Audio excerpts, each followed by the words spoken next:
So when I got married, I had to, hindi naman ako part ng SODA ever since eh. Hindi ako nag-ooperate because I was in the private job before that.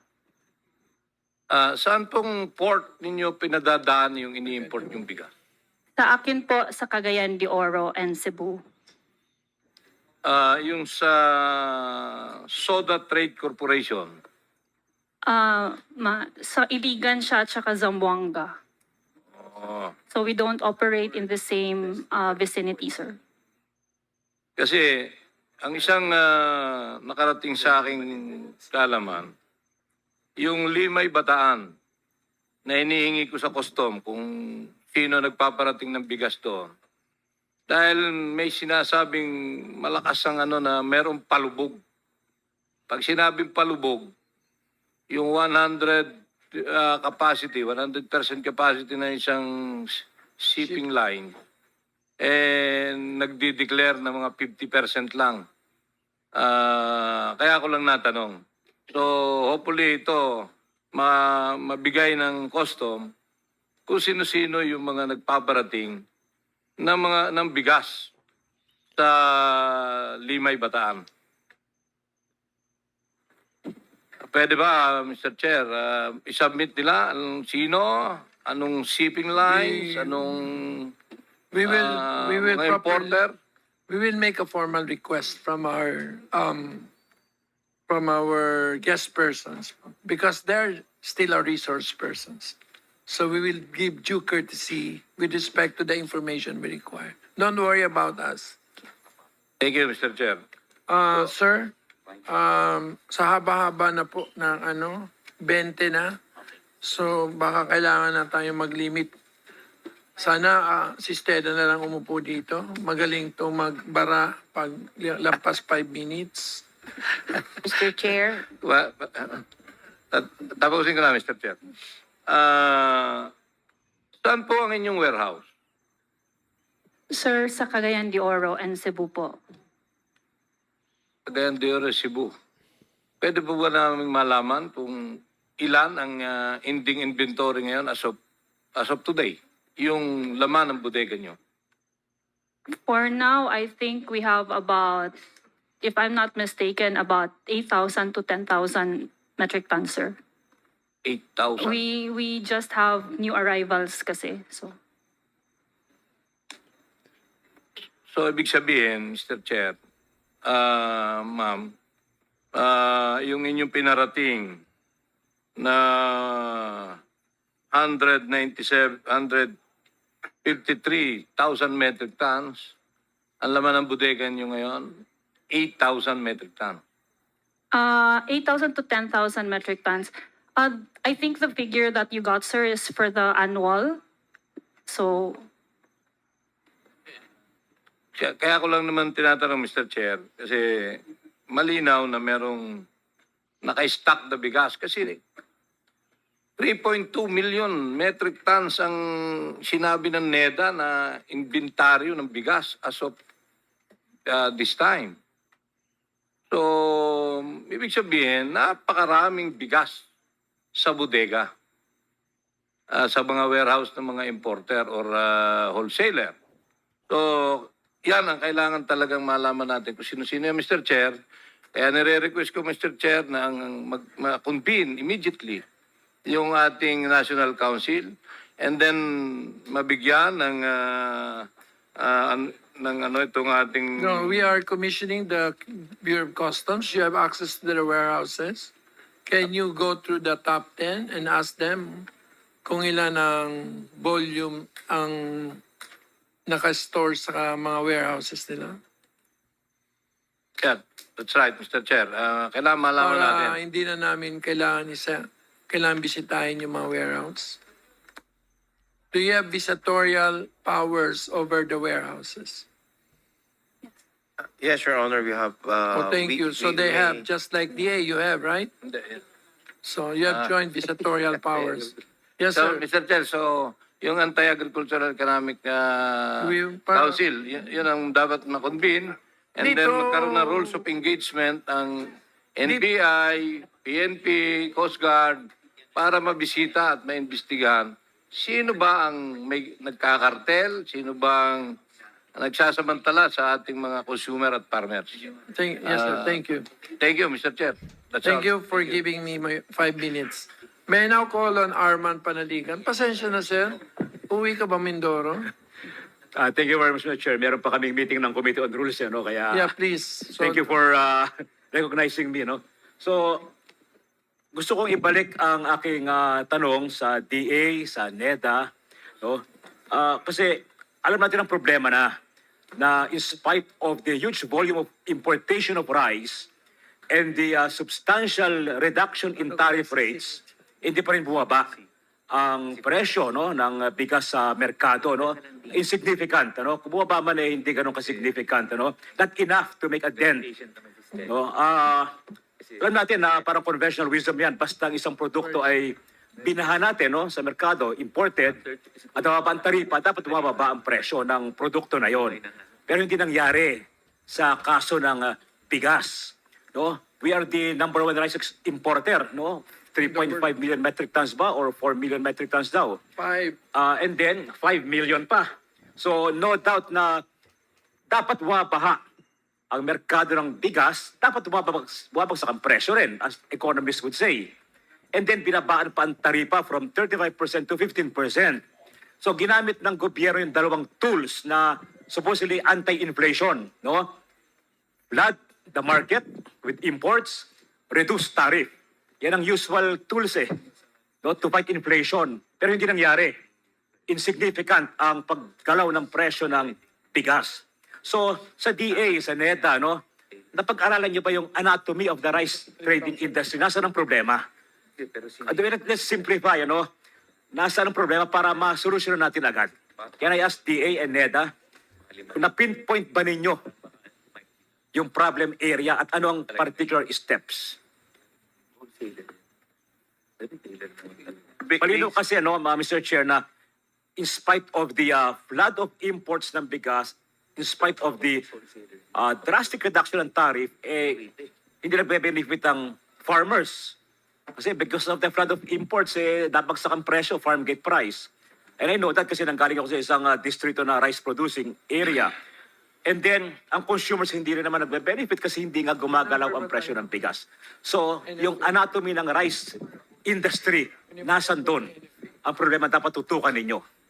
Mr. Chair, sir, specifically with respect to the reduction ng tariff from 35 to 15, na-mention na kanina na hindi talaga nag-translate. Ang problema is from the wholesale, yung translation ng reduce sa cost o sa price sa retail, very minimal compared to the reduction na inaasahan. So, the problem with that, yung problema dapat tingnan from the wholesale to retail, ano ba yung nagiging cost? Pero to sir, with respect to the importation. So, kailangan mo ring tingnan yung kabilang side from the local, from farm gate production, which is 80% ng ating source of supply, to the retail then. Medyo kailangan mo pa rin siyang tutukan yun, no? Pero yon sa side na yan, sir, we are doing interventions naman in order for us to mabababa yung margin cost from farm gate to retail or to market. Pero with respect to the importation na nangyari, due to the reduction ng tariff, hindi nga nakita yung expected benefit, which I think may problema sa regulatory aspect ng national government. Kasi wala namang control ang DA doon, sir. Hindi na NFA no longer monitor ang market. Hindi na sila allowed to do that because of the trade liberalization. So yun yung siguro isa sa mga dapat makita rin natin. Well, so you're referring sa, kasi mas malaki pa rin naman ang yung ating supply ng bigas, mas malaki pa rin yung nagagaling sa local production, no? Compared sa imported, ilang porsyento ang local production side? Roughly imported? 80 to 20, sir. Oh, okay. So are you referring na bukod sa maring problema ng mga importers, ano? Meron din problema sa local supply, yung local middlemen, for example. Titingnan nyo ba yung aspetong yan? Sir, ang siguro titingnan namin, dapat may available rice sa merkado na mababa, na bumaba because of importation. Yun nga ang, Yun nga ang point natin yun yung point of view ng DA. Although 80 to 20, sa 20% na in-import, say 1 million per month kasi importation natin, almost 1 million metric tons per month, dapat may available na bigas sa palengke, sa merkado, na bumaba yung presyo. Hindi natin sinasabing bababa yung average kasi 80 to 20 nga, pero dapat may available na volume dahil dito sa mga nag-import na mababa yung presyo. Yun po yung tinututukan ng mga programang ini-introduce din ni Secretary. Definitely, dapat nagkaroon ng epekto yon. Yung flood of imports plus reduction of tariff na very substantive, 35 to 15%. And according to the Bureau of Customs, ay 12 billion pesos in lost duties ang naging ang nawala. 12 billion pesos. Sayang, sana nagamit yun sa local production. So talagang nakita natin na yung ginamit natin, yung ginawa nating solution sa problema, hindi naging effective, Sir, correct lang data ko, 1 million metric tons per quarter, not per month. So, per quarter, so Yung sa roughly, nasa importation. almost 4 million metric tons, in a year. So, More than kita natin na hindi naging effective yung, so far, hindi naging effective yung ating importation and tariff reduction. And I think that DA should look into that. Bagit mo, Yusek, na walang regulatory power, ang DA and NFA. But yesterday, the President signed yung RA, 127.8 na nagbibigay greater power sa DA. And I hope that you will use this available tool sa inyo to combat, to fight this rising price ng rice. So kahapon ito pinirma ng Pangulo, RA 12078, kung saan ay binigyan strengthening the regulatory function of the Department of Agriculture, Section 5. So I think you should implement this law aggressively. Hindi dapat maging timid or malambot ang DA. Kasi binigyan namin kayo ng sandata para matiyak na meron kayong regulatory power at ma-stabilize ang presyo ng bigas. I'm sure you're aware of this law. In addition, a few months ago, napirmahan din yung anti-agricultural smuggling, Na-broaden natin ang definition ng smuggling, hoarding, profiteering. So I hope that you will also use all the available legal tools at your disposal para matiyak na hindi magkakaroon ng profiteering, pagkasamantala, pag-manipulate ng prices, sapagkat kawawa ang ating mga kababayan mahihirap pag hindi natin ma-address ang bagay na ito. On the part, Mr. Chair, on the part of Congress, ginawa natin ang ating mga gawa, ating function is to make laws. We pass the necessary legislation. It's up to you sa Executive Department through the DA na ito'y ipatupad, Hindi na kami masisisi dito ang Kongreso. Binigyan namin kayo ng sandata, Now, another point kanina, even yung last meeting, yung issue ng cartel, hanggang ngayon, wala pang malinaw na admission or confession kung narito sila ngayon. So let me again ask this question kay Secretary, kay Yusek, NEDA, kayo nakatawang PCC, So still, do you believe na may cartel sa rice trading, sa rice importation? I cannot categorically say that because it's not in my jurisdiction and mandate. But again, the movement and market environment leading to this seems like there's a cartel-like market Okay. environment. But Yes. I cannot categorically say na meron kasi hindi naman mandato ng DA magsabi nun. Yes, pero partner niya siguro ng inyong regulatory function under the new or under the amendment ng tarification law, Kasi you are not prepared to call them a cartel. Pero alam naman natin, they behave like a cartel in the sense that they synchronize their moves, they synchronize their operations, kung magkano ang kung ilang volume ng i-import at ilalabas sa warehouses. So ano ba yung sabi sa English, yung isang kasabihan, if it walks like a duck, if it quacks like a duck, it might be a duck. So kung ang kanilang behavior ay parang cartel, is there a need to baptize them with a name na cartel before you use the tools at your disposal, no, to regulate them, no. So I think that the ball is now sa DA. Huwag natin sabihin, wala kaming power dyan, no. You have all the tools at your disposal. Hindi na kulang ang Kongreso sa paggawa ng batas para i-address ang bagay na ito. So yes, sir. Rest assured that the DA will do its part together with the proper government agencies in coordination with the proper government agencies in order to. Yes, at isa pa, last point to, Mr. Chair, no, kasi mahaba na nga, no. Yung, we have to address this talaga, no, at again, I call on the executive agencies to be aggressive in addressing this problem, ano.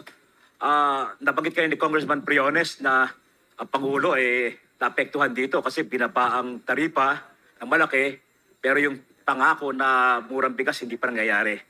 And we should help the President. We should realize, remember, na kayo yung tools of the executive execution, the instrument of executive power. Kayo nagpapatupad ng mga polisiya ng Pangulo. So, we should not fail the President. Ano, you should not fail the President sa bagay na ito. Kaya I hope that you will be more aggressive and dynamic. No, ito na ang mga batas binigyan namin sa inyo. No, use your the tools that we have given you, no? Para ma-address ang bagay na ito. Thank Kasi you. paulit-ulit na lamang ang mga hearing natin pag ganyan. Thank you. very much. Salamat, Yeah. salamat. Thank- One last point, Mr. Chair, kasi pakiusap ni Congressman Plato, hindi raw kasi siya nakalista. Hinihingin yung listahan ng mga complete names, addresses, Yes, we financial will. statement ng lahat ng mga naritong rice traders and importers. So, paki-furnish na lang po lahat ng members ng Yes, committee. we will. Thank you very much, Mr. Chair. Now may I call on Congressman Erwin Tulfo. Thank you, Mr. Chair. I have questions for the importers and then the wholesalers and then the retailers. But first of all, let me direct my question to Commissioner Benvenido Rubio of the BOC. Mr. Commissioner, sir, when you say landed costs, what does it include? Is it the price from the price that they bought it from overseas and then shipping, et cetera, taxes? Ano mga kasama doon sa landed cost? Mr. Chair, the landed cost composes of the cost, which includes the freight, the buying price of the declared value of the goods, plus collected duties and taxes from those goods, Your Honor.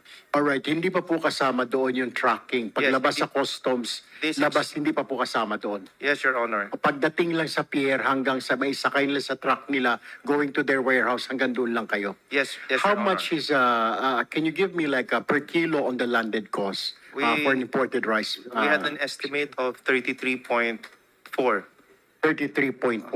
around that figure, Your Honor. 33.4. How many metric tons did arrive this month from overseas? For this month, Your Honor, it's about 75.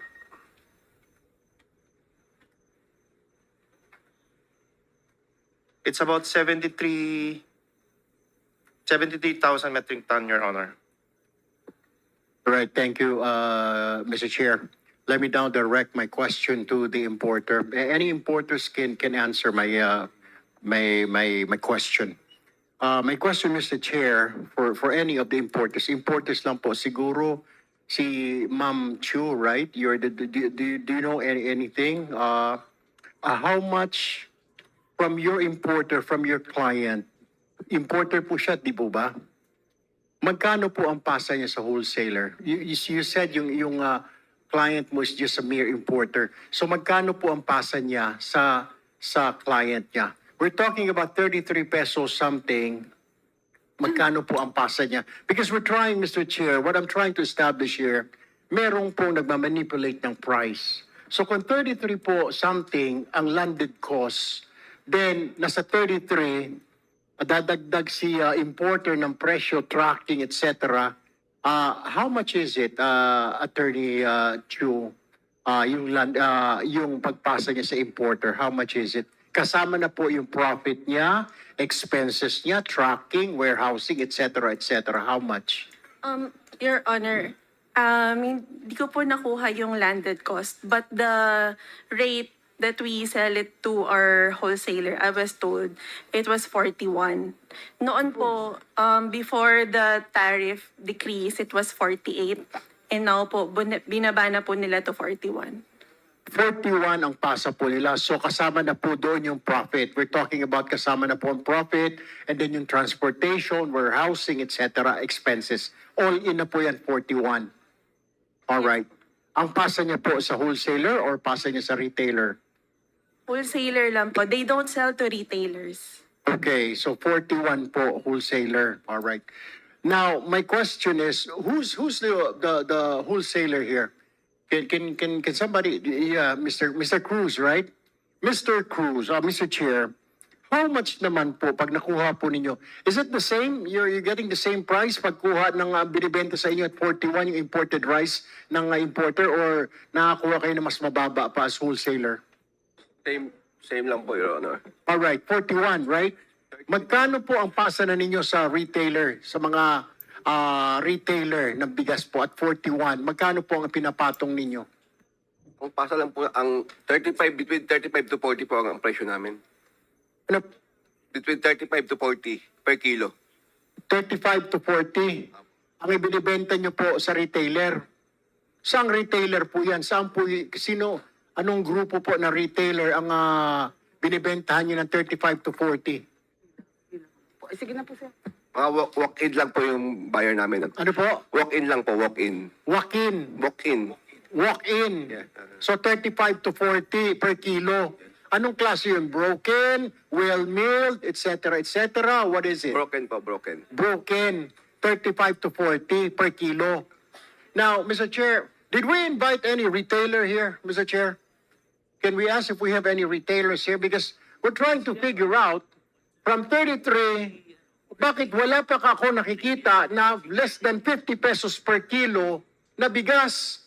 Puro 50 hanggang 60. Pag bumili ka nga ng 45, nag-inspeksyon kami ni Speaker, siguro para pakitan tao, naglabas ng 45, pero tinanong mo, pwede po 2 kilo lang ang pwede bilhin kong. Pero pag 50 o 60, maski na 50 sako, walang problema. So we're trying to figure out sino. So if you're selling at 35 to 40, where's the retailer? Did we invite any retailer, Mr. Chair? May retailer po tayo. And the retailer association or group come forward? Because we're trying to figure out saan po dito ang pumatong na napakalaki. Pasensya na po. Meron? Yes, Mr. Chair, I think I saw si Sir Orly, the former president of Grecon. Sa retailers po yun, Kong Erwin, Saan po sila, Mr. Chair? nandyan yata. Sir, ayan. Retailer, sir, di ba? Tama po. Hello po, magandang hapon po sa lahat. Si Orlando Manuntag po from Grains Retailers Confederation of the Philippines. Yung po sa presyo po na nakukuha po ng mga retailers po sa Bulacan, ito po kasi yung pinakamalapit po sa Manila eh. Usually po, nakakabili po yung mga retailers ng 38, papasa naman nila ng plus 4 pesos or 5 pesos. So nasa market po ng 42 or 43. Ito po yung mga broken. Yung naman po mga well-milled rice, nabibili po nila ng 1,950. That is 39 pesos po or 40 pesos. Nabibinibenta naman po sa market ng 44 or 45 pesos. So yun po yung nangyayari po ngayon sa kasalukuyan po. Pero, Mr. Chair, mag-ikot ka sa palengke, itataya ko na sweldo ko, bonus ko, pati bahay ko. Wala kang mabibili na lintik na less than 50 pesos. Bihira po, Mr. Chair.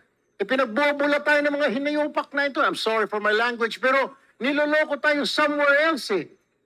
Nakita, sinabi na ng customs 33, sinabi na nga ng wholesaler 35 to 40 ang benta niya. Bakit sa palengke na 50? Are you saying, Mr. Chair, 10 pesos ang kita mo, 40, 50, 20 pa nga hanggang 60? Saan nangyari? I mean, where are all the savings? bumaba ang presyo sa world market according to NEDA, according to PSA. Bumaba yung taripa 15%. Yung savings po nasaan napunta? Dapat po sa tao po yun, hindi binabaan ng Pangulong Marcos yung taripa para kumita kayo, binabaan yung taripa para kumita yung tao. Nasaan? You have to explain that now here, kasi kayo po yung retailer, sa inyo ang mukhang sa inyo ang problema. Because the wholesaler is saying 35 to 40. Pagdating sa inyo, sinasabi mo may 42. Wala po ako nakitang 42. Nag-ikot po tayo ngayon. I'm sorry, Mr. Chair. Nag-ikot po tayo doon. Nagtanong-tanong kami. Sinasabi, 2 kilo lang po pag 45. Pero pag bumili ka ng 50 pesos o pataas, pwede ka bumili ng 50 sako na bigas. Why is that, Mr. Chair? Grecon? Yes, Ken, I Yes, ask po Direk, ang napansin po kasi namin, doon po sa lahat po ng mga importation na dumating po, nasa 74% is 5% whole grain. So kung 5% po siya whole grain, sa kabuuang importation natin as a whole, buong taon, wala po tayong makitang masyadong mababa sa merkado. Nakita po namin sa data, siguro po nandito po naman sa BPI, may nag-send po sila ng data po nung isang araw, naghingi po kami, around 16% lang po is only well-milled rice. So, kung yan po ay nakalatag po sa numbers, nakita ko po namin, around 600 metric tons lang po. Nakabuang 4 million. So, ibig sabihin, sa buong taon, pagka binaybay po natin per month, kukunti lang po talaga yung bahagi ng well-milled at saka broken rice. So, siguro po, isa po ito sa nangyayari dahil inopen po natin yung market. Sa mga importers po, open trade po tayo. Hindi naman po natin nakita po yung regulation. Siyempre po, mas marami pong bumibili po ngayon ng mga premium rice rather than po sa mga mababa po na presyo. Pero siyempre po, marami rin po naghahanap. Lalo na po yung mga kababayan po natin na marginalized, mababa pong presyo. Pero sa nakita po namin data, kukunti lang po talaga nag-import ng 25% at saka broken. So, given the fact po na 35 metric tons po, 35,000 metric tons po tayo per day, so what is 260,000 metric tons for the whole year? So, manipis po talaga yung bilang po. Mas marami po talaga is premium. Siguro nakikita naman po sa data ng BPI. So, thank you po so much. Mr. Chair, let me direct now my question to the BPI. Mr. BPI, is this true what he's saying na mas gusto nilang ng mga importers mag-import ng mga mahal? Aren't you considering yung mga kababayan natin na hindi maka-afford ng 50 pesos per kilo na bigas? Hindi ba ninyo sabihin lang, hoy importer, mag-import ka naman ng mumurahin, yung maputi, mabago, kahit papano? Can't you dictate? Kayo nagbibigay ng permit, hindi ba ninyo pwedeng manduhan sila? Mag-import ka ng kalahati na ganito, mas mura. What are you doing? Mr. Chair, thank you po for the question. Then after you, I think we will recognize FFF. Opo. Sir, on the data po, tama naman po yung nasabi. Actually, sir, nag-initiative po kami para i-categorize yung ini-import ngayon. So sa 5%, nasa 70%, sa 15%, nasa around 4%, 25% brokens is nasa 15%, 100% brokens is nasa 6.19%, and other types po ay nasa 3%. So aside po doon sa 5% broken, na 70%, nasa around 30% po yung ibang classification ng bigas. As for the mandating, sir, sa kanila, kung ano po yung i-import, sir, sa amin pong mandato ay talaga pong sa sanitary and phytosanitary concerns po tayo, and then sa food safety. And we do test these bigas po na narito at dumadating sa atin. So are you saying, Mr. Chair, wala kang control kung anong i-import nila? Hindi ba lang ninyo iniisip yung mga kababayan natin? Paano kung mag-import lahat yan ng 60 pesos per kilo? You don't care? We have a problem, Mr. Chair. Mr. BPI, we have a problem. Kaya nga binabaan na yung taripa, kaya nga tayo mataas ang inflation because of this, then wala po kayong ginagawa. You need to do something. I mean, do something. Di ba? Kung kailangan ninyo ng more power, then come to Congress and Congress will give you that. Kaya nga tayo may investigasyon. Puro kayo tango, pangalawang hearing na ito. Hindi nga malaman kung sinong nag-check ng mga presyo. DA, hindi tayo makasagot. Mr. Chair, if you recall, tinanong ko na kung sino ang in charge. Walang makapagsabi kung sino ang in charge sa tingin ng presyo, pagsita. Monitoring lang sila lahat. DA monitoring, DTI monitoring, NFA monitoring, lahat ng mga ito, puro monitoring. Mga walang silbi. Now, can you do something about it? Or what do you need? Na para pwede mo silang diktahan, importer, kailangan na ng Congress, kailangan na ng gobyerno, mag-import kayo ng mura na bigas. Can't you do that? Sir, thank you po. Actually po, kami po ay nagpapasalamat nga sa Kongreso dahil po doon sa batas na pinirmahan kahapon na nagbibigay sa amin, sir, ng power talaga na magpunta sa mga warehouse na ito at makita. Actually, sir, ito pong initiative ay salamat din po kay Kong Mark sa Committee on Agriculture dahil pinaklasify ho nga sa amin itong mga ito. At siguro po dahil po doon sa certain section ng bagong batas na kami ho ay mag-uusap ng PSA, ng NEDA para ho makapagbigay ng policies ho para mas ma-improve itong ating situation ay yun po naman ang aming gagawin at ito po ay amin ang may nakalatag na naman pong plano para po dito. Mr. Chair, I know my 5 minutes is already up. My next thing is I move that we ask the importers and the wholesalers to give us the list of their clients, the retailers, para malaman po natin sino po ang kanilang mga kliyente para maimbita po natin sa susunod na hearing yung mga retailer na yan kasi hindi lang po ang Grecon o yung mga association, Mr. Chair.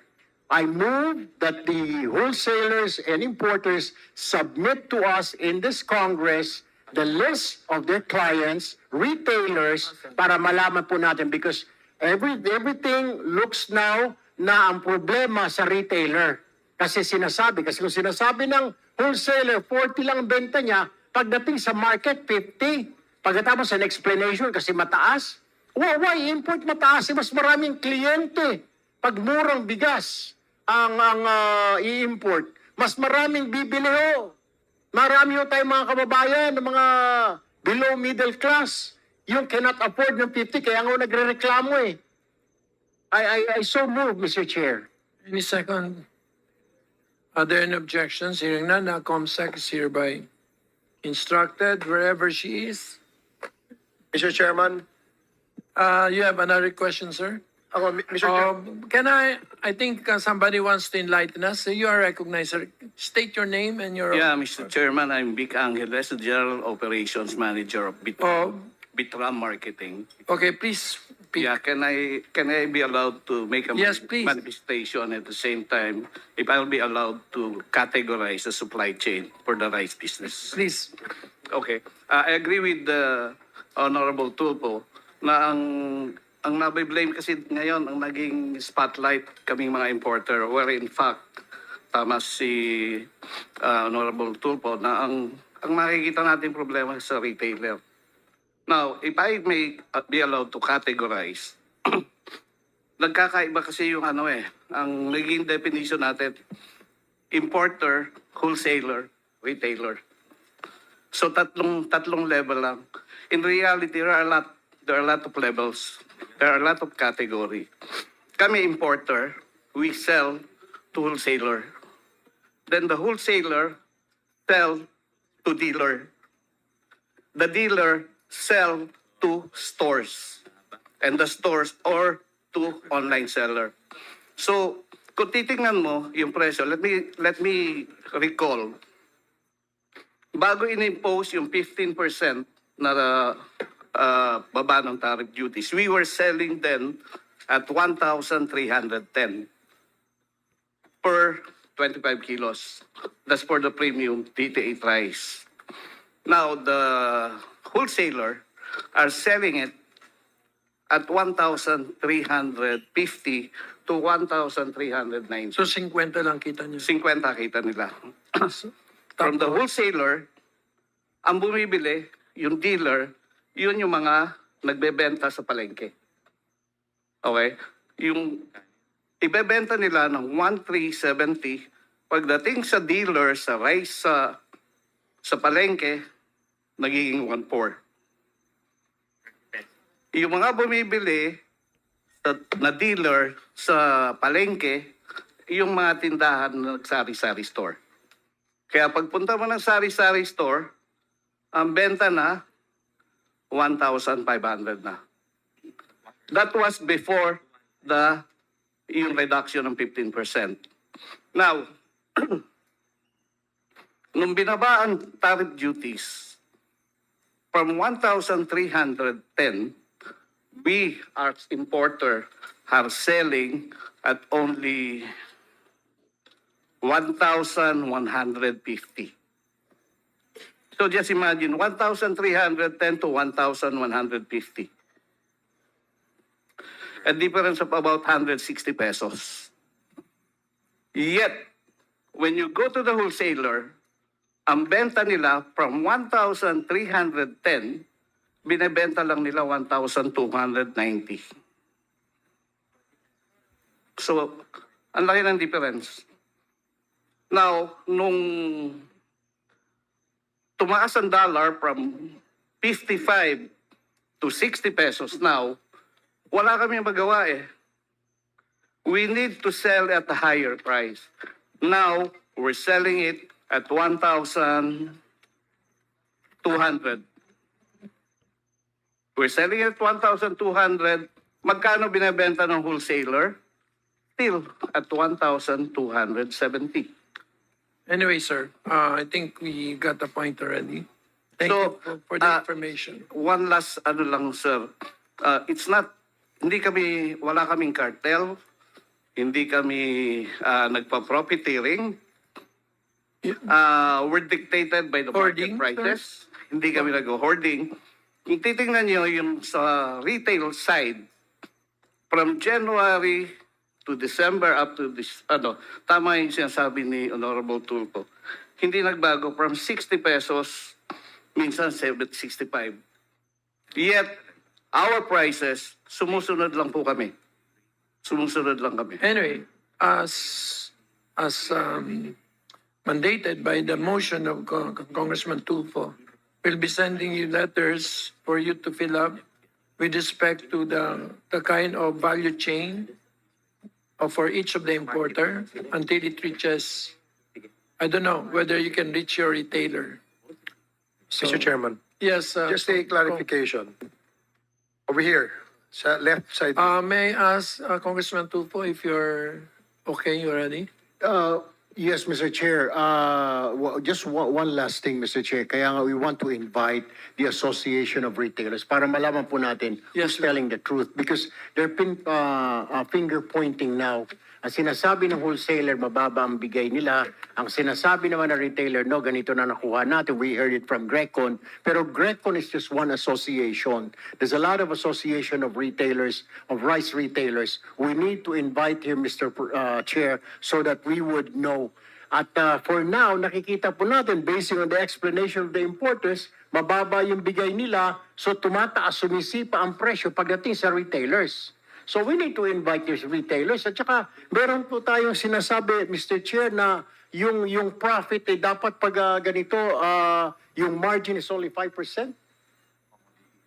Because this is a commodity, Mr. Chair. We have to review that. Dapat kaya nga, I'm asking the DA, wala ba sila nakikitang violations dito, Department of Agriculture? Because it's a commodity, your profit, not more than 5%. We have a law on that. I don't know. You guys need to review. Si bossing pa naman ninyo, negosyante, dapat alam niya, di ba? Or what are you guys doing? I mean, it's 5%, 5%. How come? How come we're allowing these people to profit more than 5% at the expense of the poor? Tapos meron pa tayong binigbabawasan ng taripa, hindi rin effective. We cannot feel it. Hindi nararamdaman ng tao eh. Might as well ibalik na po yung taripa natin ulit sa 30%. Kasi hindi naman po napapakinabangan pala. That's what I'm asking also, Mr. Chair, to direct DA also. Kasi sinasabi po nila wala silang power, they can only monitor. Then, Mr. Chair, my question is, which agency does it fall under to monitor prices and make arrests para to give sample? May batas na po tayo ng hoarding, may batas tayo ng overpricing. Who should make the arrest, Mr. Chair? That is my question. Mr. Chair, the newly. clarification lang, Mr. Chair.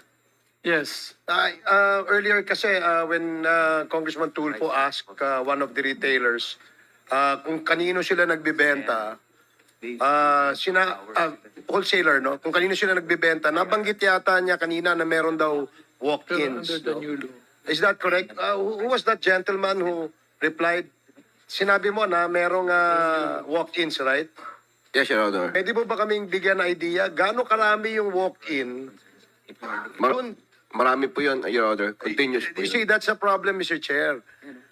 They could easily pass on the excuse doon sa walk-in, no? Kesa doon sa pinagbabagsakan nila ng mga dealers. Emergency situation. So I guess we should also ask that they submit to us, all these importers submit to us the mix of their buyers. No, yung ilang persyento yung walk-ins, ilang porsyento yung bulk buyers nila. Yes, sir. Mr. Chair. We will deploy our research staff and go through all 10 major importers. Because we cannot accept, Mr. Chair, that we will be given that excuse na mas marami, 90% po walk-in eh.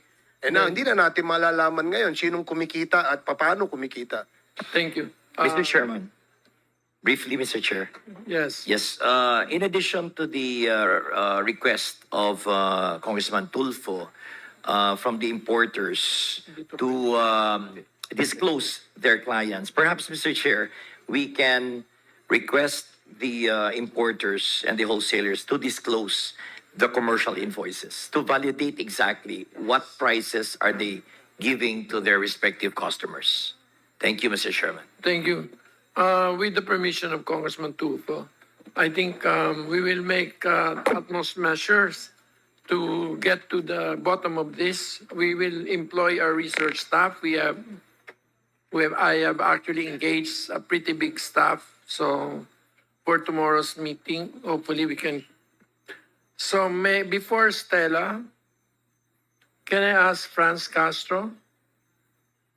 She disappeared? For the minority votes. Because of the minority-majority rule. So she's also minority. No, Mr. Chair, I yield to Kong Stella first. sige, Stella. Thank you. Sakas mo naman. Salamat, Mr. Chair. Mr. Chair, sino po sa mga importers ang retailer din? Isa lang. May isa doon. The one in the red. The lady. So yung mother po ni Ma'am Rosalyn. So your mom is an importer and owns retail outlets as well. Is that correct? That's correct, ma'am? Yeah, kindly turn on your mic. I'm also a retailer in Iligan City in the market. Okay, ma'am. So, ang tanong ko po is, magkano niyo po binebenta? So, magkano po yung landed cost ng bigas ninyo? At magkano po yung benta nyo doon sa retail outlet po ninyo? Yung bigas na in-import namin is daming klase. May 100% na broken, may 15, at ang pinakamura namin is 36, 37, 38, hanggang mayroon kami 38 at 40 sa ano namin. Sige, ma'am. Doon muna tayo sa pinakamura. So, Yan, 100% is, we're selling only 36 to 37 So, yan ang landed cost, 36 to 37 pesos. in the market. Selling in the market. Or, yeah. Retail in the market. So, retail is 36. Yeah. Magkano nyo po ini-import? Magkano yung landed cost? 30, parang 33 per kilo. 33 per kilo. I know, mayroon ka pa ano pa kami ng expenses ng cellophane. Sige nga po. Ang tanong ko lang po is magkano yung landed cost at magkano yung presyo sa inyong retail outlet? 36 per kilo, yung 100% na broken. Kung Stella, can I just qualify? Ma'am, Ma'am, 25% broken po yan o yung 5% po? Yung 25% broken. 25%. Meron po kayong 5% broken na binibenta po. Mayroon din. Magkano po yung presyo ninyo? Parang 39 per kilo. 39. Thank you, Kong Stella. Ayun So, lang, I just need clarity. retail yung 39. Yeah. That's today. That's the price today. Today, So, nasaan po, ano po ang address ng inyong tindahan? Iligan City. Malaki po ang Iligan City. Ano po yung address po at anong pangalan ng Noria, tindahan? South Noria, Mayhay, Iligan City. Sorry po. Can you please slow down? South Noria, Mayahay, Iligan City. No, sa merkado. Yun ang merkado. Nasa merkado po yan. Yeah. Sa palengke. Okay po. So, yung binibenta ninyo, 36 pesos. Ang landed cost is 33. Tama po ba yun? Oh, Pag 33. inaangkat po ninyo, pag ini-import ninyo, ang landed cost after you pay the tariff is 33 pesos. Yeah, Bino? Yeah. Can, Ma'am Rosalind, can you please confirm? Ma'am, sorry, I was not able to. The landed cost is 33 pesos. Yes, I think 33 to 34. And then Depends, ma'am, sorry, because the shipments arrive in tranches. So there are times that the exchange rate is we Yes, bought at let's 60. talk about So maybe average. mga around 34, 35, Okay, ganyan. May and- 36, depende. yes, and then the retail. The retail, I'm not very familiar with the operations in Iligan because I am based in Cagayan de Oro, ma'am. So I am, Okay, so kasi medyo nakakagulat po ito kasi sinasabi niya 3 piso lang ang spread yes. from landed cost including tariff doon po sa retail. Kaya medyo, kung tama po yun, sabitan natin na sa pagitan nanay mo, di ba? Kasi ang galing, di ba? So, Yeah, Ma'am Kimbo, I think because she is in a different position, she is a wholesaler and she also is an importer and a retailer. And the rice kasi as explained before, yung mamumurang bigas, they're not really selling well. In fact, we have to push. Even the DTI and other agencies, LGU, are doing a caravan just so that to push for cheap rice. So we cannot really put big patong on these rice, especially since people really want the quality rice and these are 25%. yes, so in other words, posible na 3 piso lang talaga ang Yes, in spread fact, yes. from landed cost to the retail price. Right, Okay? ma'am. Yeah, right, ma'am. Yes, which I think is also the same model as DA. Kasi ang DA, inaangkat nila, I think, landed 39 pesos, tapos nabibenta nila at 42. Ewan ko. So, Mas, I think, parang medyo ganun din ang spread. Depende sa quality, ma'am, ha? Because as my mother said, she has different rice. She has Pakistan, Yes, but more or Myanmar. less we're looking at that Yes. small spread, I think, right? Yeah, very small spread. Okay. Yeah. So now, let me go back to si Sir na nagkwento na nakakapasa yung katabi niyo, Ma'am Rosalind. Sir, what's the name of your corporation? King B, ma'am. King B. Yes, ma'am. Saan po kayo based? Sa Bukawi Intercity po. Bukawi. Apo. Okay. So sir, kayo po ay nag-i-import lamang. Apo.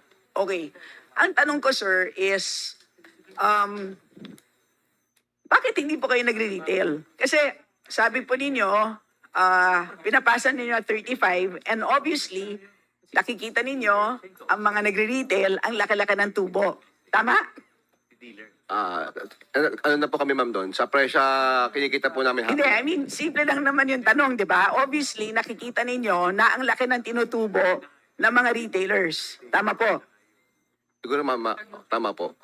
So, yun lang ang pinagtatakahan ko, di ba? Parang, bakit hindi nyo iniisip na pumasok sa retail? Magulo doon po, minsan, ma'am, mahirap pag Bakit po? manpower, pag mahirap pong kumagal. Bakit po? Dun sa korporasyon nyo, yung King B, ilan po ang empleyado nyo? Meron po kaming 5 per, isang warehouse, ma'am. Magkano Kasi, po ang net income ninyo last year? I don't know, ma'am. Hindi ninyo alam ang Hindi net ko alam income po. nyo? Magkano po ang Actually, dues na binayad nyo last year? Ngayon lang po kami, ma'am, nag-import. This year lang po kami nag-import. Hindi, ang tinatanong ko po, magkano ang buwis, ang taxes na binayad nyo last year? This year lang po kami, ma'am, nag-import yung King B. Hindi, last year, ang buwis, taxes na binayad. Wala pa pong importation ng King B last year. Pero nag-exist na po ang korporasyon last year. No operation. No operations last year. Wala po kami transaction ng last year. This year lang po kami nag-start. Bago. Bago lang po. From anong buwan po? January po. January. From January to December, ano yung estimated income ng kumpanya? Ay, sorry ma'am, hindi ko po kabisado po. Monthly. Hindi ko po ma'am na ano eh. Hindi ko po ma'am na complete. Sir, kayo po ba ang may-ari ng kumpanya? Opo ma'am, opo ma'am. Mr. Chair, parang... Go. Mr. Chair, alam niya kung anong presyo ng bigas. Anong volume po?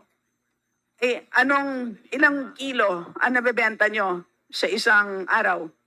Meron po 4,000 to 5,000 po. Po, multiply ninyo. 35 pesos. I'm sorry, hindi ko na data. Bibigyan kita ng calculator. 5 empleyado mo. Magkano King B? sweldo mo? Kaya mo yan, sir. King B, you're under oath, sir. Your total purchases is 1 billion this year. So I think you better properly answer the question of Congressman Stella. Sir, nagsalita na po si Chair. Opo. At the reason for why you are invited is because you are a top importer. Imposible, sir, na hindi nyo alam kung magkano ang kita nyo. Ay, yung wife ko na po kasi, ma'am, yung doon. Sir? Yung wife ko na po kasi ang nag-compute doon. Sir, estimate lang po. Hindi naman kailangan eksakto.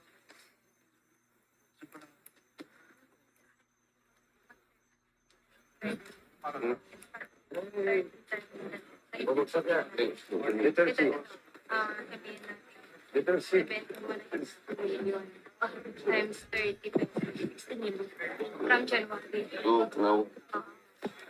Mr. Chair, while waiting for his answer, maybe with the indulgence of Congresswoman Stella,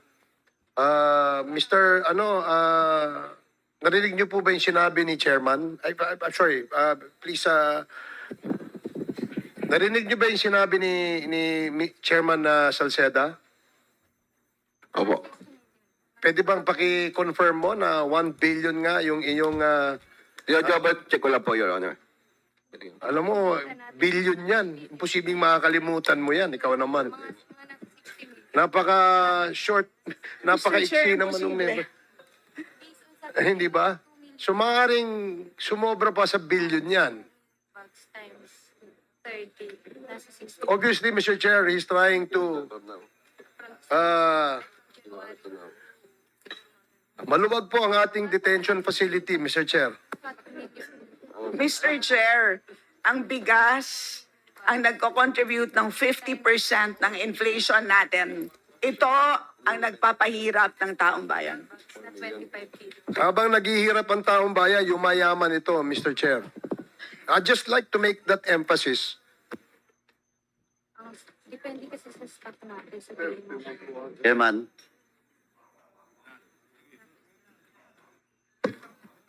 Hindi tayo matatapos. Meron pa akong 10. Mr. I think, can we have a redirect? Let's give him a chance. Yes. I'll invite him again tomorrow. Baka you might have a change of heart. No, so Mr. King B. Oh, yeah, go ahead. Yes. Please don't make Mr. motion. King B, Yes, Your Honor. are you reminded by the chairman? Yes, apo, nagko-compute. Sandali po. Sorry po. Do you understand the reminder of the chairman? Yes, opo. Nagko-compute lang po ako. Hindi. Not the computation. Yes, Your That you are under oath. Yes, Your You Honor. understand the predicament of that. Yes, Your Honor, opo. Na Yung under oath po. you might be, Magsasabi po ako ng totoo. yeah, Opo. hindi ka dapat maging evasive. Sinungaling po, opo. Hindi ka dapat magsinungaling. Opo, tama po. Okay. Just a reminder. Thank you, Chairman. So, Mr. Mabait Chair, ako ngayon eh. Nervous nga ako sa'yo eh. Mr. Chair, papaliwanag ko lang kung bakit ko tinanong. Kasi nagtataka ako kung bakit ang importer pinapasa at 35 at nakikita nila na binebenta ng retailer at 50, lagpas 50. Ang laka-laka ng kita ng retailer. Kayo po, kayang-kaya niyo pong mga pital at magtayo ng retail outlets. Si ma'am nga, 3 piso lang yung spread niya from the landed cost of imported rice doon po sa bigas na binibenta niya sa retail outlet, di ba? So, kaya ninyo, kung gusto ninyo, ibenta ninyo at 40 pesos, di ba? You can actually outdo all retailers at maging monopoly kayo and sell at 40 pesos and make so much money. Di ba po? Yun ang pinagtatakahan ko. That's why yung kinukwento ninyo kanina na I just import and I only import and I don't know how much money I make. How do you expect me to believe that, sir? I think you're lying. So, itong pinagtatakahan natin na bakit ang taas-taas ng presyo at walang kinalaman ng importer, hindi ko matanggap yan, Mr. Chair. So at this point, hindi ko pa, sorry Mr. Chair, but hindi ko pa kayang sabihin na walang kasalanan ng importer. So, I'll set it aside na muna, pero at this point, pag-aralan pa natin ang mabuti. So, let me ask, I'm back to Ms. Rosaline. Pero sir, before I leave, i-submit po ninyo ang inyong sales data. Tama po ba na talaga ngayon lang kayo nag-umpisa? Your Honor, opo. So this year lang? This year lang po. Pero 1 billion kaagad ang inyong inaangkat? Opo, Your Honor. So, mag-submit po kayo ng quarterly? Kasi sinasubmit nila yon, di ba, sa BIR? So, lahat po ng sinubmit po ninyo sa BIR this year, pag-submit po dito sa committee para mapag-aralan po namin kung gaano ba kalaki talaga ang inyong transactions. And then let me go to soda trade. Soda trade. Unless you want to interject. Just a short, Chairman. Ganito po kay ma'am yung sa importer at saka retailer din. Ma'am, you mentioned about the price, di ba? Between 36 to 38 pesos dun sa retail. Yeah. And you also mentioned the market.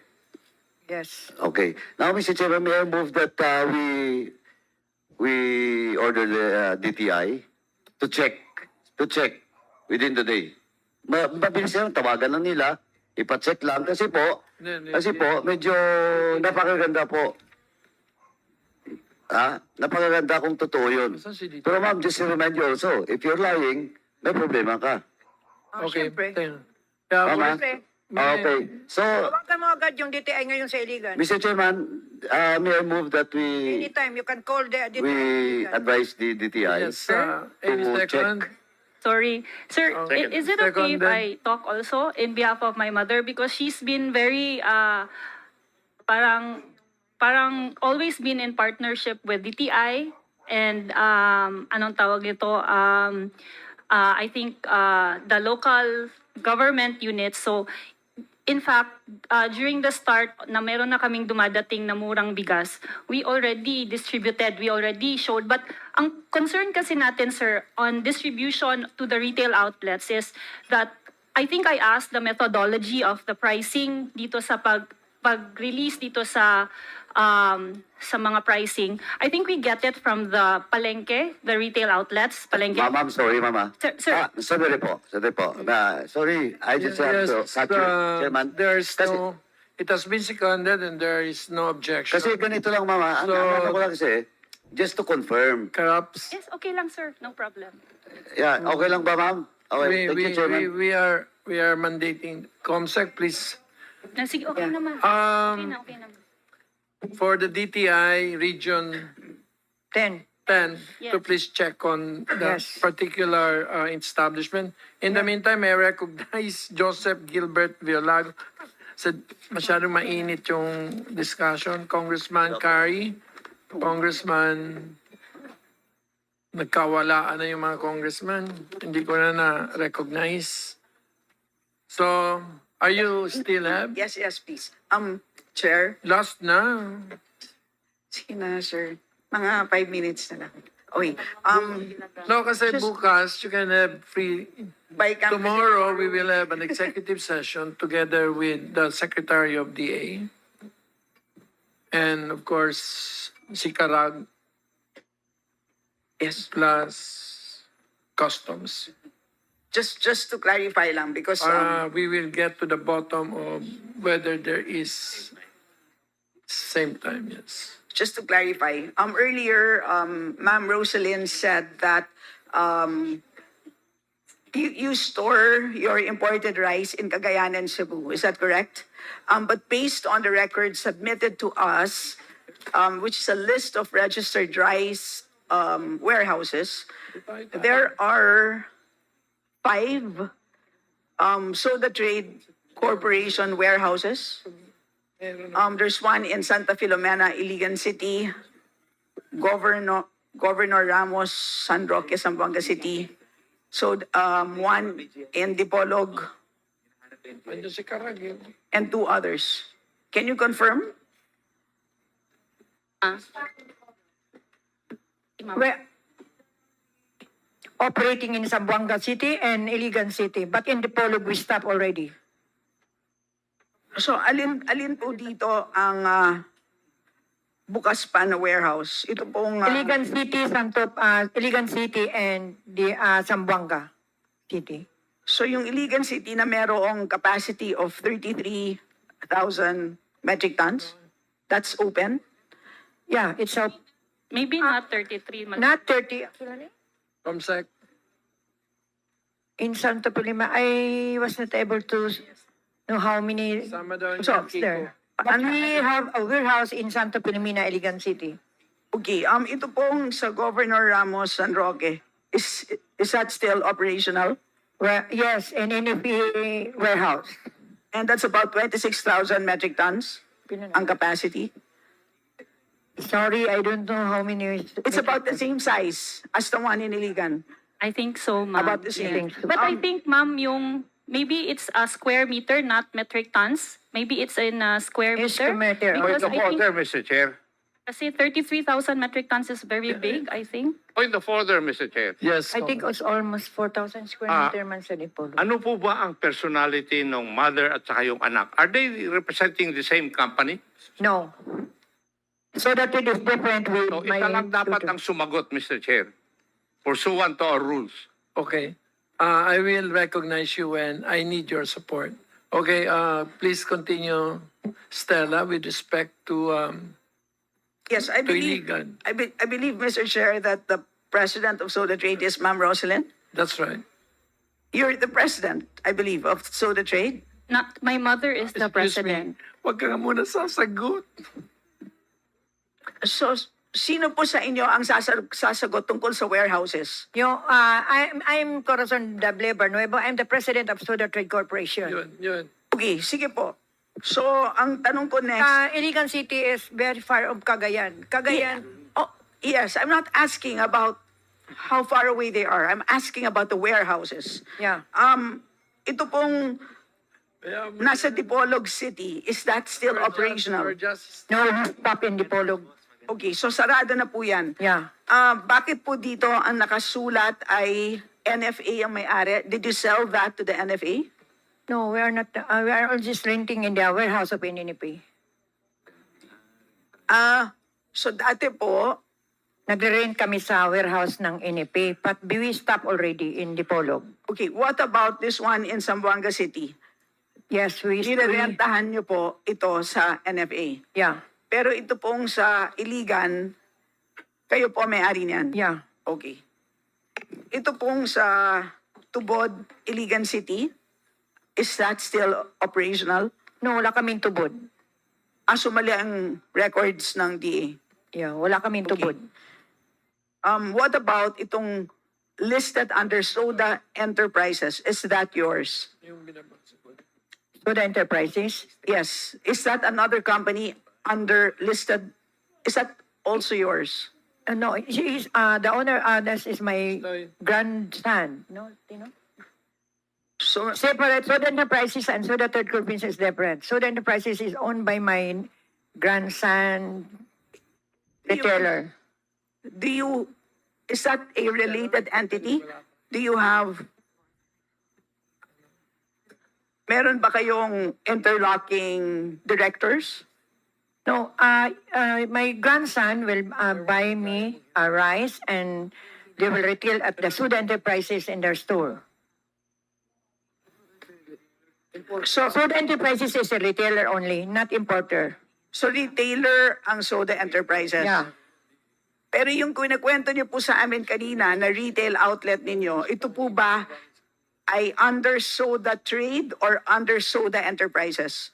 So yung retailer ng Soda Trade is iba yung Soda Trade na retailer, iba yung Soda Enterprises na retailer din. Separate yun. Magkano naman po ang benta ng bigas sa Soda Enterprises?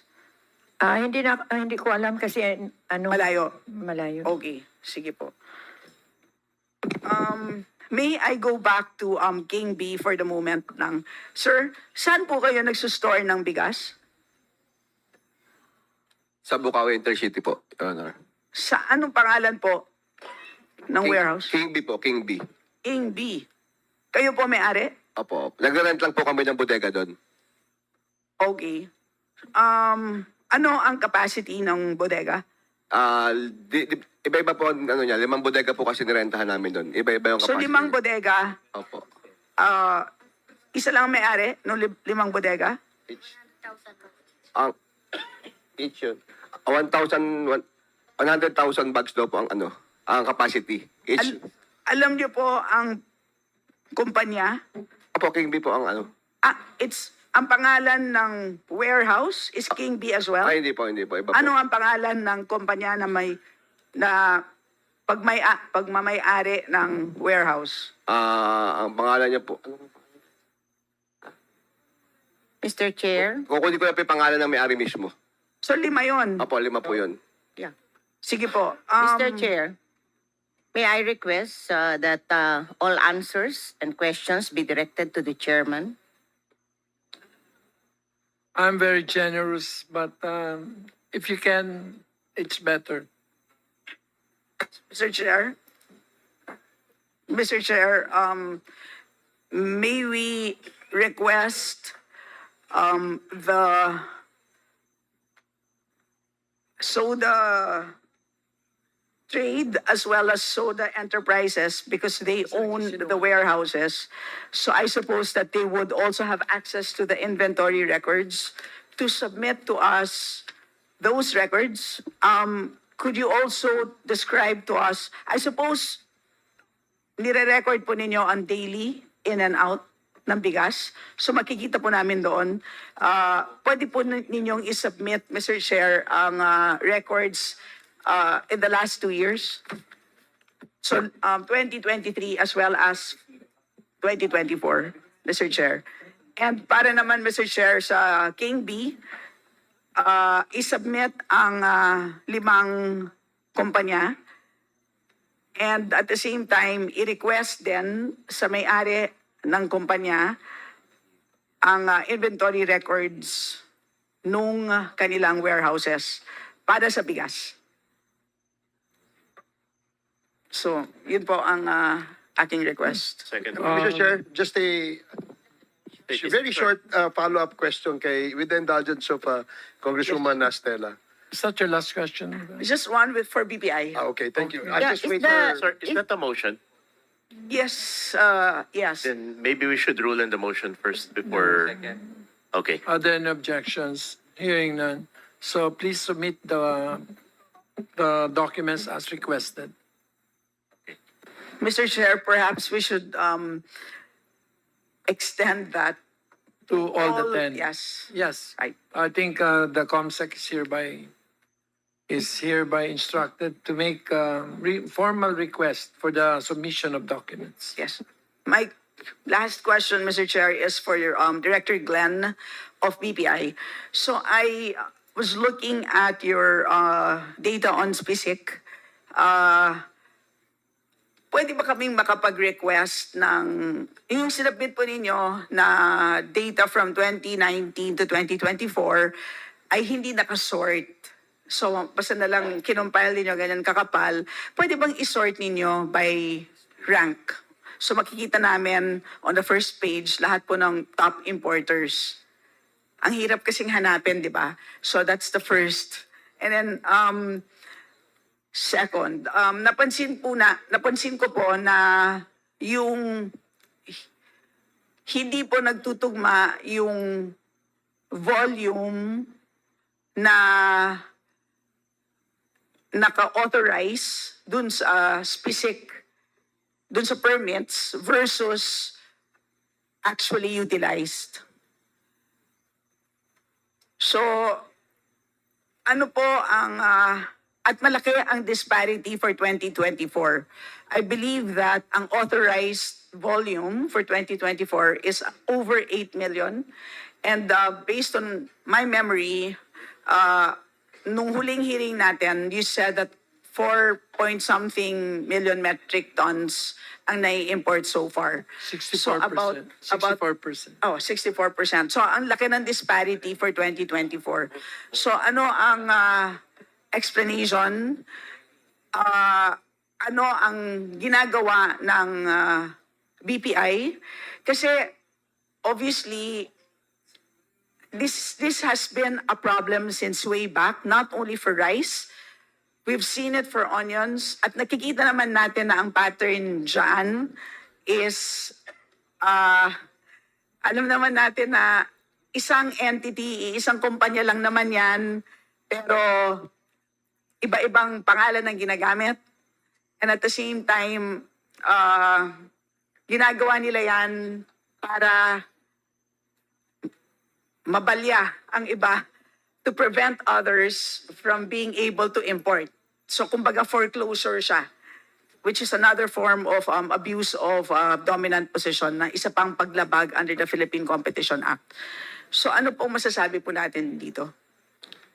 First po, dun sa request for sorting of the data, yes po, we will submit yung sorted data. Pasensya na po dahil minadali din namin ipasa po sa committee from last week.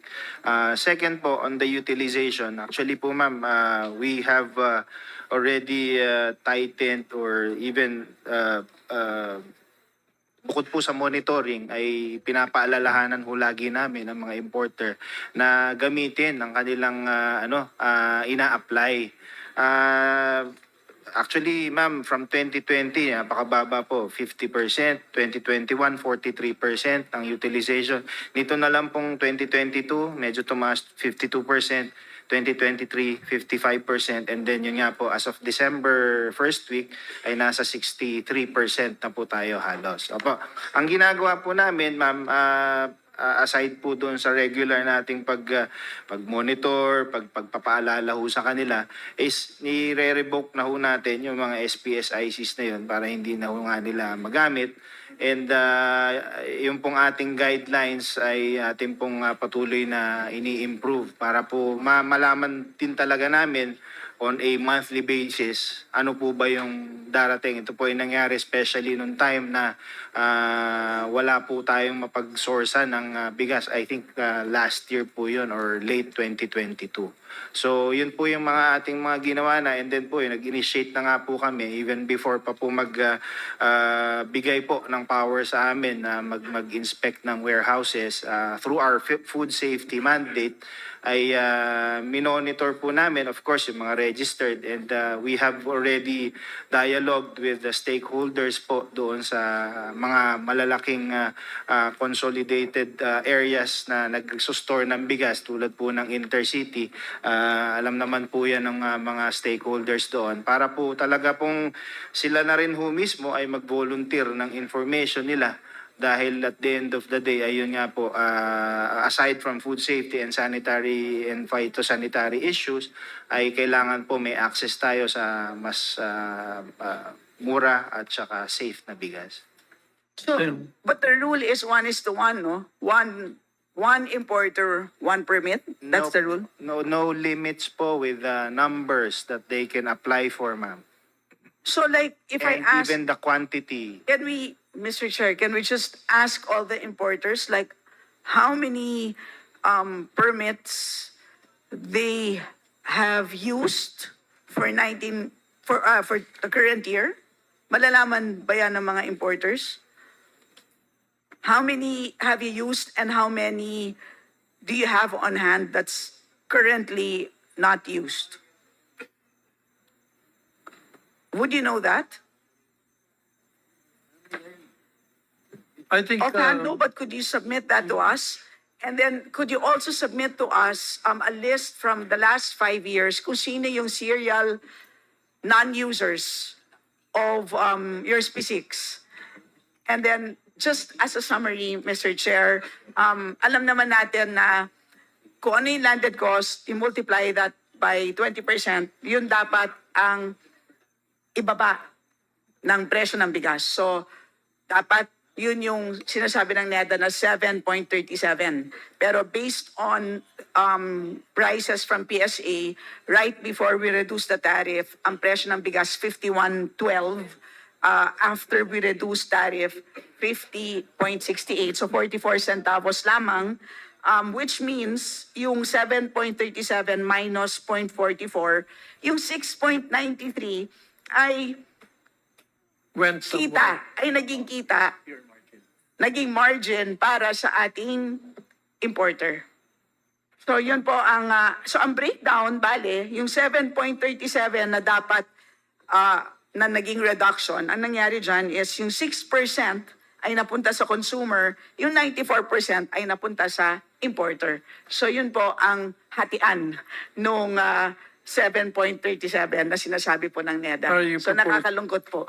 I don't know whether you can impose a clawback provision for this. That's why I wanted to ask, sir, magkano bang buwis Okay. na binayad ninyo? Maybe we can ask all of them to submit their tax returns.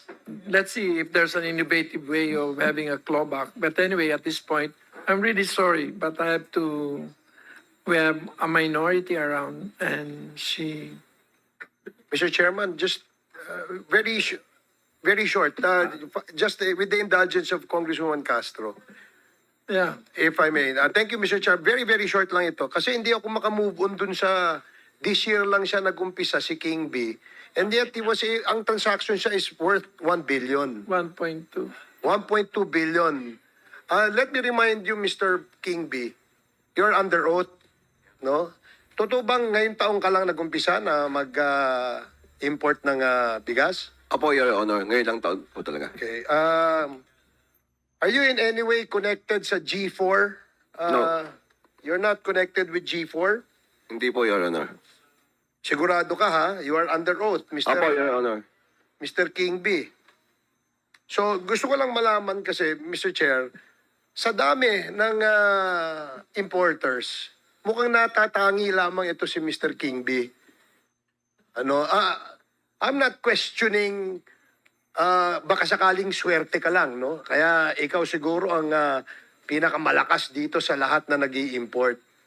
But there's a question hanging on my head, Mr. Chair, on the issue, why was he able to get that much importation permits?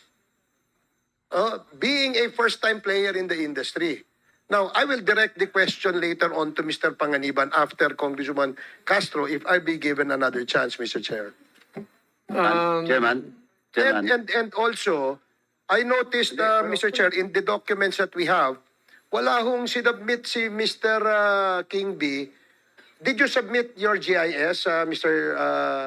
King B? Ano nangyari sa GIS? Yes, Your Honor. Yung King B meron, no? Yung G4, wala kang sinubmit? Sa G4 na GIS, wala kang sinubmit? Oo, ikaw. Wala po, wala. Bakit wala ka sinubmit? Hindi naman po connected sa G4. Yon, that's what I want to hear, Mr. Chair. So, Mr. Chair, if given another chance later, I would like to ask the Chair to allow me to propound questions later on to Mr. Panganiban. Thank you, Mr. Chair, for that short Thank you. Can you Just to follow up, isa lang po. I just want to ask King B. Doon po sa tanong ni Chairman Barbers. Pwede po, isa lang. Yes, sir. Sir, ganito po. Sabi mo ko po, first time, di ba? Itong 2024 ka lang pumasok sa Yes, Your Honor. importation. Yes, Your Honor. So, yung King B. Opo, Your Honor. But previously, Wala po, Your sa Honor. ibang company, wala. Wala po, wala po. So, you own King B. Yes, opo. Kailan po naitayo yung King B? Pali nagka-permit po kami ng... No, not the permit sa SEC. Your Honor, Securities and Exchange Commission, kailan po? 2022 po, Your Honor. March So, 2022 to 2023, this is the first time na nakapag-import ka. Yes, Your Honor. Previously, ano yung business ng King B? 2023, 22, 23, ano yung business niya? Bumibili lang po ako sa labas, Your Honor. Sorry? Assign rice industry din po ako, pero bumibili lang po ako sa ibang ano. Bumibili ka sa local? Local, opo. Sa local? Ibang market, ibang imported rice din po, Your Honor. Bumibili ka sa local, saka sa Imported. importer. Opo, opo. Sino yung importer that time? Doon din lang po sa ano, sa loob ng... Sino nga? Marami po kasi yun eh. Kung saan, Sino nga marami? hindi ko na po tanda ito, Your Honor. Ayun ka na naman, di mo na mamatandaan. Marami po kasi binibilan. Ako na po kasi yung... Isa lang, isa lang. Kasi marami, sabi mo, isa lang. I will check po, Your Honor. Ayun ka na naman, I will check.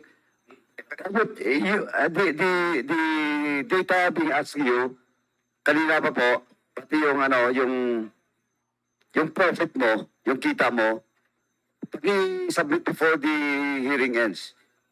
I will check, Your Honor po. I will check, Your Honor. Sa... Before the hearing ends. Pati yung ano, yung isang importer na sinasabi mong kinukunan mo. Yes, Your Honor. Wala ba dito sa, Wala po, Your Honor. wala dito? I will check po, Your Honor, at the record. Oh, so please, before the hearing ends, ah, Oh, thank you, sir. I just want to put a point of observation. Sir, kay King B, you mentioned that only, sorry, with the indulgence of Concastor, because this is something that we saw in I think I heard in the transcript a while ago. Before this, ay bumibili lang po kayo local? Tama po ba? Yes, Your Honor. Local... Ano po yung nasabi niyo a few minutes ago, or I think nung nag-interpolate tayo na you mentioned na no operations kayo? Sorry po, Your Honor. I think I don't know if we could look into the transcript. You mentioned that you were not operating from before this year. Tama po ba? Wala po. You have no operation. Nagkamali lang po kayo. Wala po. Could you clarify what do you mean by no operations? Sorry po. No. Sorry. Could you clarify what do you mean by no operations kayo nun? Totally wala po talaga. This January lang po ako nag-start. So nung tinanong ni Congressman Paduano na what were you doing nung 2022, 2023, sabi niyo po bumibili kayo sa local. Tapos now you're saying no operation. So ano po talaga? Please remember you're under oath. Ano po, ang ibang negosyo po namin, supermarket po, at saka tracking lang. So why did you say na no operations kayo? Under po ng King B, sir. No operation under King B. So what were you operating as under before? Other company po ng supermarket lang, grocery store po, sir. Under what name po? Gabe Supermarket po. Ano lang, sir, normal, parang Sir, pangalan lang po ng under the BPI list of importers, you were listed in 2022. Opo, sir, naka-registered po yan, pero not operated po. I don't know what to do with you, but I am a very forgiving person. We want to get to the truth, but more primordial is really to bring prices down and to preempt any further dysfunction in the food markets of this country.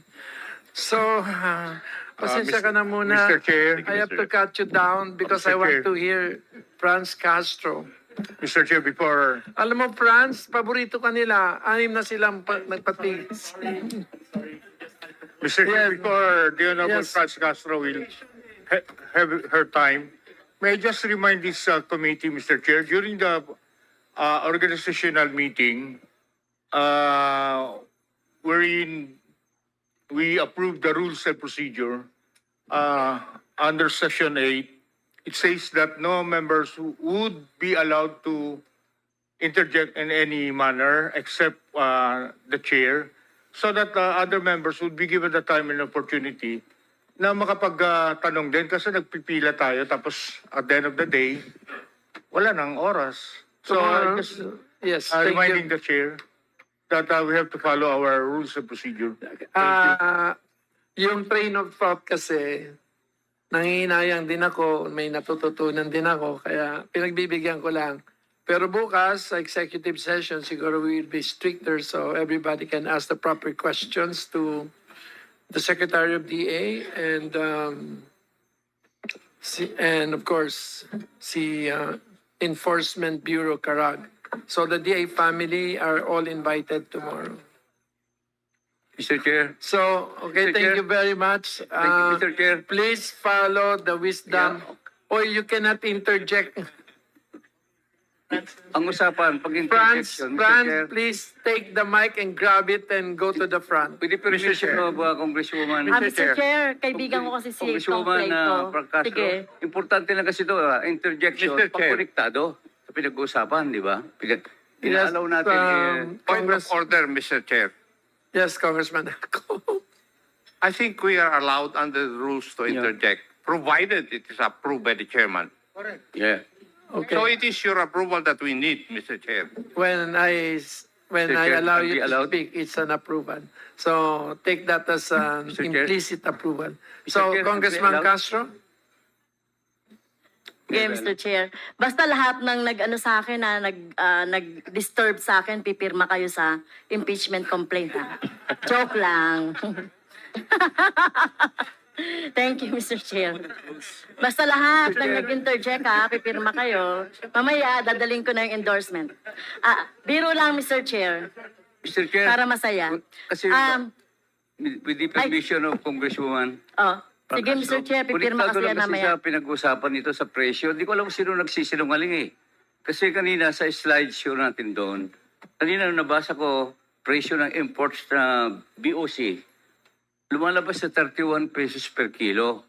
So hindi totoo ang sinasabi ng Association ng Rice Retailers sa kanyang BPI, Director Panganiban, ang presyo ng imports na pumapasok sa merkado kahit na ang pinakamahal at pinakamasarap na bigas na galing sa Vietnam ay 36 pesos lang per kilo lamang ang presyo ayon sa reference values ng galing sa BOC. Kaya hindi po kasi tumutugma, Mr. Chair. Ang sinasabi ng Greco at ang Bureau of Applied Industry ang premium rice ang rason ng kaya mahal ang presyo ng bigas sa merkado. That's all, Mr. Chair. Thank you. Duly noted. The COMSEC is hereby reminded to take down notes. Congressman Castro, finally. Thank you, Mr. Chair. Binuo natin, tama ba? Binuo natin, Mr. Chair, itong committee na to. Sabi ko nga, super committee led by no other than our chair. So that later on, malaman natin bakit tumataas ang presyo ng bigas and other commodities despite yung mga binigay natin po na mga kaluwagan doon sa ating mga importers, etc. Tama po ba, Mr. Chair? Tama po. Okay. So kailangan natin, Mr. Chair, maintindihan yung supply chain, no? Stages of supply chain. Kasi meron dito, Mr. Chair, importer, wholesale, retailer, at the same time. So gusto ko maintindihan, Mr. Chair, sino ba kaya pwede sumagot sa akin? Noong stages of supply chain, Mr. Chair. Who can describe briefly ano po yung stages ng supply chain natin sa bigas? Or is it applicable in all agricultural products po na ini-import?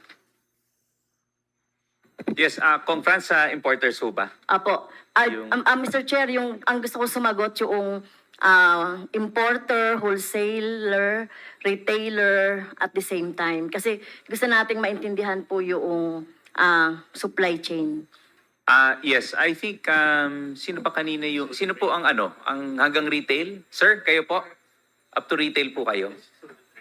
Ako lang po sa soda trade. explain nung how to categorize yung supply chain. Akong France, okay po ba sa inyo? Yes, oo. Sige At po. tignan natin yung ano po ba ito, Mr. Chair, yung Kasi soda soda trade. trade is yung fully integrated. Oo, yung lahat. Oo. Si Sir is up to wholesaler lang kayo, no? Yung hanggang retail, Ito po, si soda trade po. soda trade. Okay. Ma'am? Ma'am, sige po. Oh. Soda trade is importer, wholesaler, and retailer. Sige, Kong Franz, baka yung detalye ng katanungan po ninyo. So, ang tanong ko po, so yung stages po ng supply chain ay from importer, wholesale, and retailer. Yeah. Wala po ba doon dealer or middleman? Wala po ba doon? Meron kami din dealer sa ibang lugar. So meron pong dealer, so from importer, wholesaler, and from wholesaler before po makarating sa retailer, meron pong trader or dealer. Tama po? The president. Yung importer, wholesaler kami, tapos nagre-retail, may dealer kami sa Marawi, yung isa lang, yan.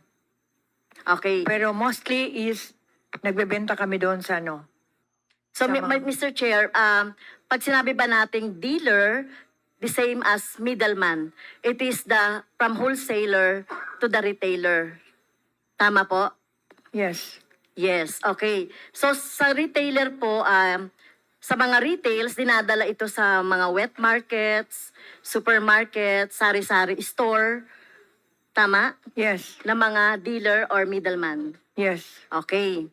So, ano po yung typical profit margin at each stage of supply chain?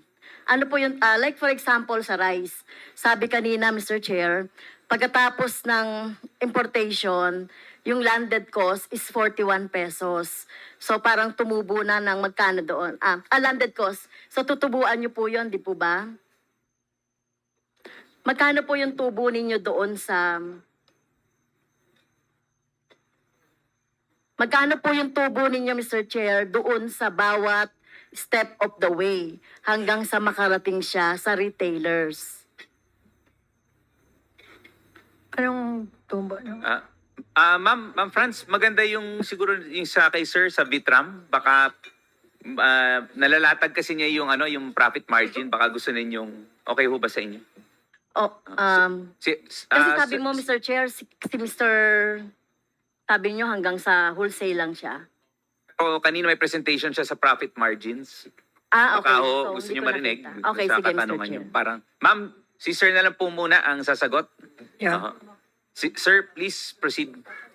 Yeah, if I may be allowed, Mr. Chair, kasi po, when you talk about the supply chain, ang laging ang nakikita natin is yung importer, wholesaler, and retailer lang. But there are around 8 layers pa yan eh. Kumbaga, from importer, nag-allocate kami ng budget for middlemen. Almost all importers, nag-allocate yan ng komisyon sa mga ahente. Yun yung tinatawag ng middleman. So that's number 2. Number 3, it goes to the wholesaler. Ang wholesaler, yun yung mga buyers na isang container, minimum 1 container ang binibili. And we don't sell, when we sell to, most of the importers, they don't sell on loose bags. When we say loose bags, yun yung 5 variety hahatiin sa isang container. We never do that. So, para mabilis. Then, from the wholesaler, sometimes meron ding middleman again dyan. May mga middleman din ang umisyon. So, that's why nagbabudget din ang mga wholesaler ng a certain amount to allocate sa mga komisyon ng mga ahente. Then from wholesaler, ang karamihan bumibili riyan, yung mga dealers. The dealers, those are the retail, yung mga tindahan sa palengke.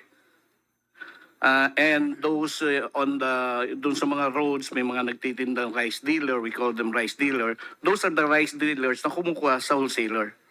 Now, from the dealers, sa mga tindahan sa palengke, mga rice stores sa palengke, ang kumukuha riyan yung sari-sari stores. So, yung sari-sari stores, kanina we talk about ilang percent yung walk-ins, ilang percent yung nag-wholesale.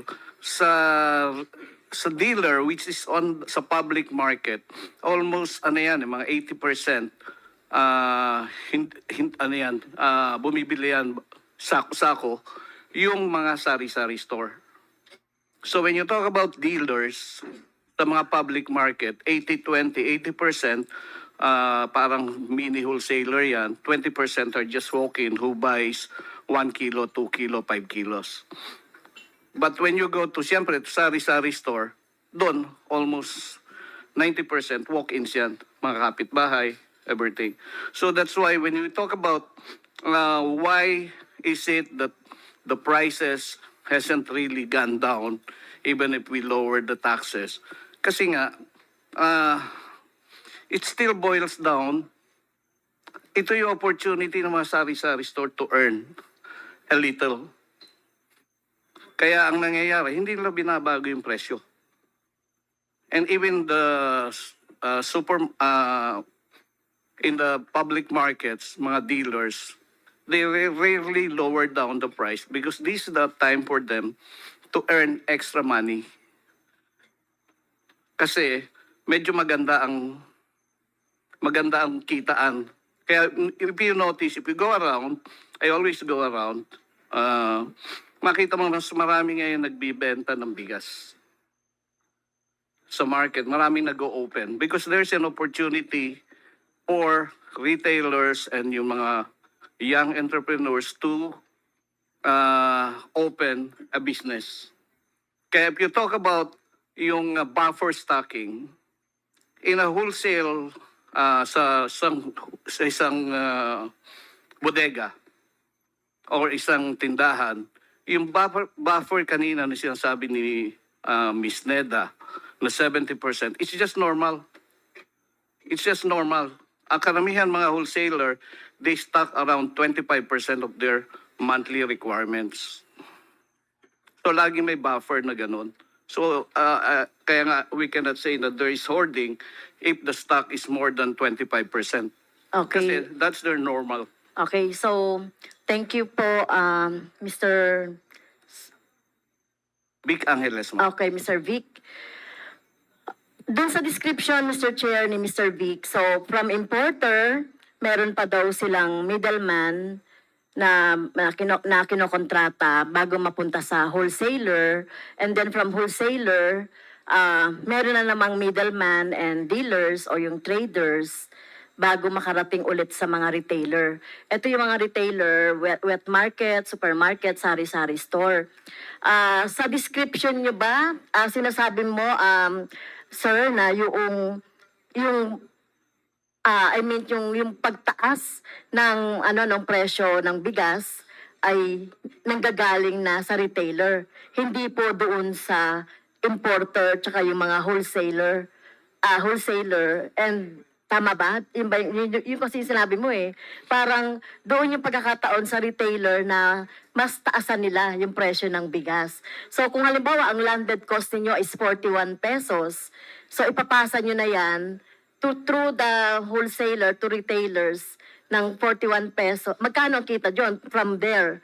Yung landed cost na 41. Magkano ang kinikita po doon ng importer?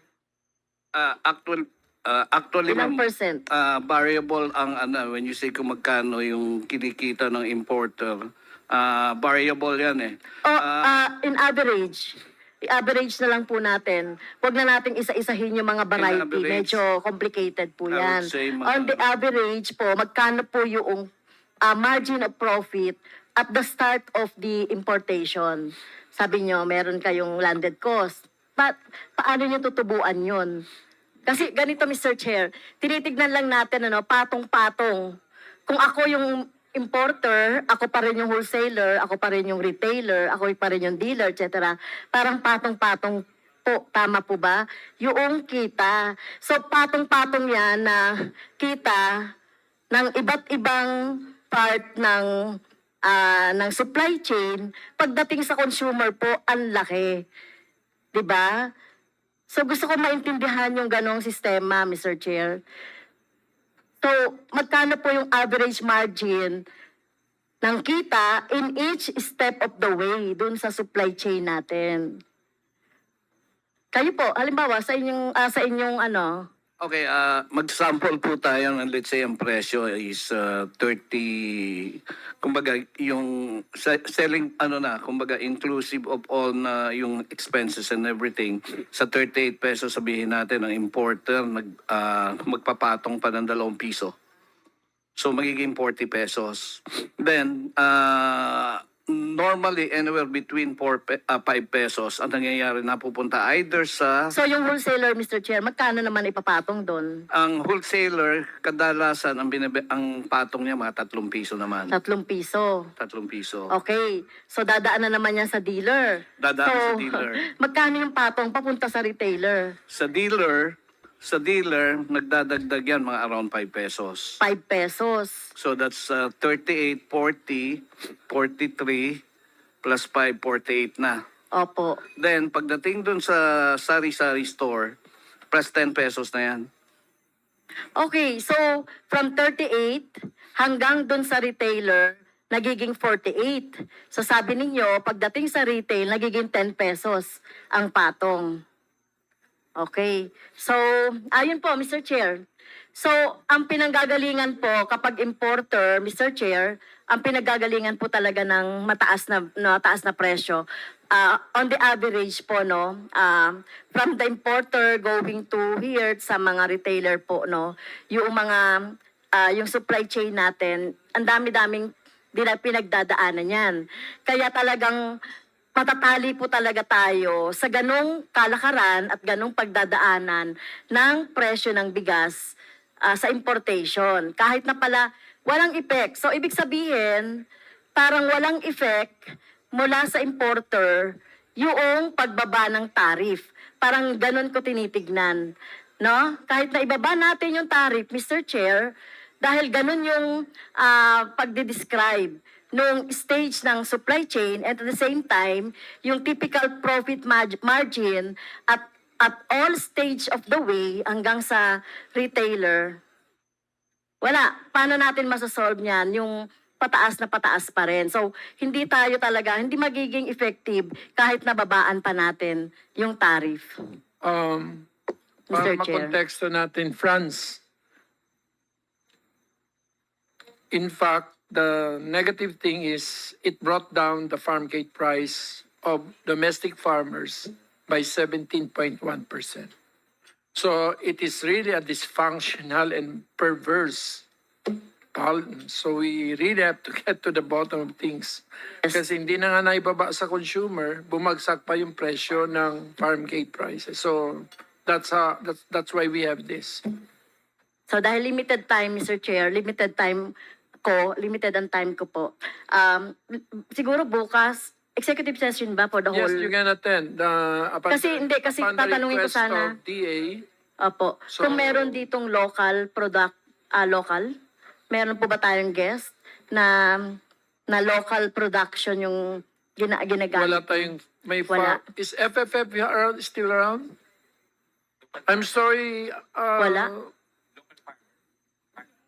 Yung local producer farmer na, di ba, from their farm, papunta naman Sino sa market. FFF dito? Kanina may FFF dito. Is Raul still around? He has actually a presentation, but we will accommodate him tomorrow. Okay, so Mr. Chair, are you okay? Not yet. Yes, Mr. Chair, tanongin sana. Gusto kong kasing i-compare yung sa importation at saka doon sa local produce and at the same time, Mr. Chair, yung mga volume, ratio ng volume doon sa mga local produce. So, yun lang yung ano. Thank you.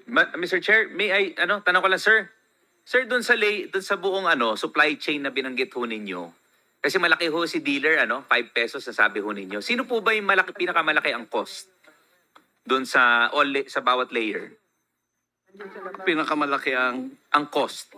ang Sa pinakamalaki transport, ang cost yung po, gumagastos, si dealer ho ba? Or si importer ang pinakamalaki ang cost. pero In terms of, after logistics. po kayo, After sa amin, si wholesaler na. siya po ang pinakamalaki ang Siya ang cost. pinakamalaki Pero ang 2 cost in pesos terms of ang kanyang logistics. pinapatong as compared to a dealer Yeah. of lesser cost, 5 pesos. Yes. So parang may mali. Yeah. Normally kasi ang dealers, they get walk-in sila sa wholesaler. Meron silang mga suking wholesaler. Meron silang sariling sakyan or tricycle or ano. Kaya very minimal ang kanyang logistical cost. Anyway, sir, just for our enlightenment, just 3 things. One, based on our analysis, the trader makes 7.7% on profit margin based on the current prices. The wholesaler makes 15.5%, and the retailer makes 13.8%.